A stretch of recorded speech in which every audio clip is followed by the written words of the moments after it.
My world was built on facts, solid things, things you could touch, you could see them, you could prove them. Ghosts were just stories, silly tales for campfires, not for real life, certainly not for my life. I believed in science. I trusted reason above all else, not in shadows that whispered secrets, or things that went bump in the darkest night. That was foolish thinking, childish even. I was an adult, a rational adult. My father, bless his soul, he was much the same. A very practical man. He fixed things with his own two hands. He understood engines. He understood wood and the earth itself. He never spoke of spirits or any kind of afterlives. His death was sudden, unexpected. It tore a huge hole in my world, a very real, very painful hole. But it was not a supernatural one. It was just a sad fact of life, a final hard stop. Grief, I knew from books, was a trickster. It could fool your eyes. It could fool your ears. It could make you see things that weren't truly there. Make you hear things that were never spoken. I was prepared for that possibility. I had read all about it. I understood the psychology behind it. The days that followed Dad's passing were a complete blur. A heavy clinging fog settled over everything. Sleep became a distant stranger rarely visiting. When it did, it brought no peace, only troubled dreams. I moved through my routines like an automaton, a machine going through motions. The world felt muted, like someone had turned down the volume and the brightness. My senses were dulled by the shock. My entire world felt tilted, permanently off balance. Colors seemed duller than before, less vibrant. Sounds were strangely muted, distant, as if I were hearing life through a thick wall of cotton. I tried desperately to keep myself busy, with work, with household chores, anything at all to stop thinking, to stop feeling the immense weight of his absence. The silence he left behind was deafening, a constant, unwelcome companion. I kept busy, it was the only way. I cleaned, I organized, I threw myself into my job. The distraction was a temporary balm, a fleeting escape from the ache in my chest. But the quiet moments were always the worst. They would creep in, uninvited, unstoppable. The emptiness of his favorite armchair in the living room. Dad's old house needed sorting out. It was a task I dreaded, full of bills, piles of clothes, a lifetime of collected memories. It felt like a heavy task, a sacred duty almost. I knew it would be difficult, painful. Each item would be a fresh stab of remembrance, but it had to be done. There was no avoiding it. Life, unfortunately, had to go on, even when a part of it had stopped.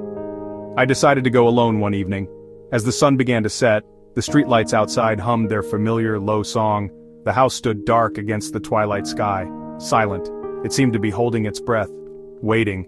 I paused on the driveway, took a deep breath myself. The key felt cold in my hand, unfamiliar almost, as if it belonged to a different life, a life that was no longer mine to lead. As I walked towards the side door, the motion detector light by the garage flickered, on, then off, then on again. It was abrupt, startling in the quiet, strange. I stopped and watched it for a moment. I went inside the old house. The air inside was cold, colder than outside, stale with disuse. The scent of dust and old memories hung heavy. I found the light switch panel just inside the door, the one for the garage security light. I checked it carefully. The switch was firmly in the off position, exactly as it should be, as it always was, unless Dad was expecting someone late, or working out there. I flipped the switch, up, down. Nothing happened. The light outside, visible through the kitchen window, kept flickering, on, off, wildly now, more erratically than before, like a crazy, unblinking eye winking in the growing darkness. It was a frantic, desperate pulse. There was no rhythm to it, no discernible pattern, just a chaotic, insistent flashing that grated on my nerves. A silent, visual scream. No wind stirred the trees outside. I checked. No animal scurried past the sensor. I looked closely. The sensor itself was clean, clear of cobwebs or debris, and the switch was definitely off. I jiggled it again. It felt loose, broken perhaps, useless. The light continued its mad dance, uncontrolled. Section 5, Sanctuary under siege, my office invaded. My home office was my personal space, my sanctuary of order. Everything within its four walls had its designated place, always. I am meticulous about it. Some might call it obsessive. I called it efficient, productive, a calm space in a sometimes chaotic world. My pens were aligned, my papers were stacked neatly, my books were arranged by subject, then alphabetically. It was a system. It worked for me. I had worked late the previous evening, trying to catch up, trying to keep my mind occupied. I finished up my tasks, tidied my desk as usual, powered down my computer, then I locked the office door. I always locked it. It was a habit ingrained over years, a simple click of the lock, a small ritual that signified the end of the workday, a barrier between work and rest, between public and private. The next morning I made my coffee. The ritual was comforting, familiar. I walked down the hallway towards the office, ready to start a new day, or at least attempt to. I reached the door, inserted the key, unlocked it. The tumblers clicked softly. I pushed the door open, and then I stopped, dead in my tracks. Section 6. The chaos within order shattered overnight. Papers were everywhere, strewn across the floor, thrown haphazardly against the walls, scattered like fallen leaves after a violent storm. My neat piles, my careful organization, gone, vanished, replaced by utter disarray. Some sheets were crumpled, others torn, as if handled by an angry, frustrated force.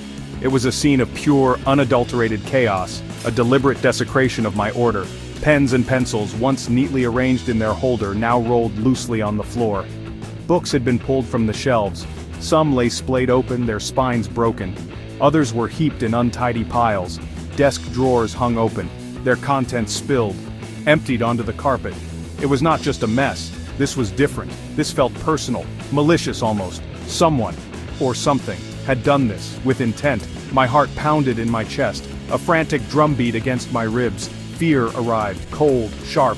It pierced through the initial shock. I did a quick, panicked scan of the room. My eyes darted to the windows. They were closed, locked from the inside, just as I had left them. I rushed to the main house door, checked it, still locked, bolted.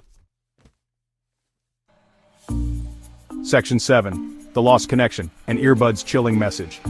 Then, amidst the wreckage, I saw it. Sitting incongruously on my otherwise clean desk surface, right in the center, amidst the scattered remnants of my work. A single small white earbud. It stood out starkly against the dark wood, like a tiny pale spotlight in the surrounding chaos. It seemed to hum with a strange significance, drawing my gaze, holding it captive. My mind froze. It was not mine. I used black earbuds, always had, for my phone, for my music player. This one was different. It was instantly familiar. Too familiar. A jolt went through me. A shock of recognition so strong it made me gasp. My blood ran cold. This wasn't just any earbud. I knew this earbud. I had seen it countless times before, in a different context, with a different person. It was Dad's, from his old battered MP3 player, the one he always carried on his walks. He was notorious for losing one earbud, always just the one. He'd complain about it, search for it, then eventually give up and listen with the remaining one. This was it, or one just like it, identical. Section 8. No entry, no exit, the impossible breach. I lived entirely alone for years now, no family staying over, no roommates, no pets to blame for accidental disturbances, no one else possessed a key to my house. I was certain of that. I was careful about such things. My home had a basic security system, motion sensors, door and window contacts. I had set it the night before, as I always did. Another ingrained habit, another layer of perceived safety. The system was still armed. The control panel showed all green lights, no breach detected, no entry registered, all sensors were active, functioning perfectly. According to the system, nothing was amiss. The house was secure, impenetrable. It was impossible. Utterly, completely impossible. Yet, the evidence of the ransacked office was undeniable. The earbud was real, tangible, chillingly present. A disturbing thought surfaced. Had I done this myself? Sleepwalking, perhaps? In some kind of stress-induced fugue state? No, that wasn't right. I had no history of sleepwalking, ever. Section 9. The unsettled mind. A skeptic's lingering doubt. I cleaned the office, slowly, methodically. I put things back in their rightful places. Tried to restore the order that had been so violently disrupted. But the restored order felt false now, superficial, like a thin veneer over something deeply unsettled. The room looked the same, but it felt different. Tainted, watched. My sense of security in my own home was shattered, perhaps permanently. The white earbud now sits on my desk, in a small clear dish. A white question mark against the dark wood, a chilling, constant reminder of that morning, of the unexplained. I can't bring myself to throw it away. I can't bring myself to put it away either. It feels important, significant, A tangible link to something I cannot comprehend. A mystery I cannot solve. A silent testament. I am still a skeptic. Mostly. I try to be.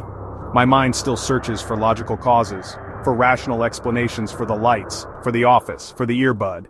But a crack has appeared in the foundation of my certainty, a tiny, persistent fissure in the wall of my logic.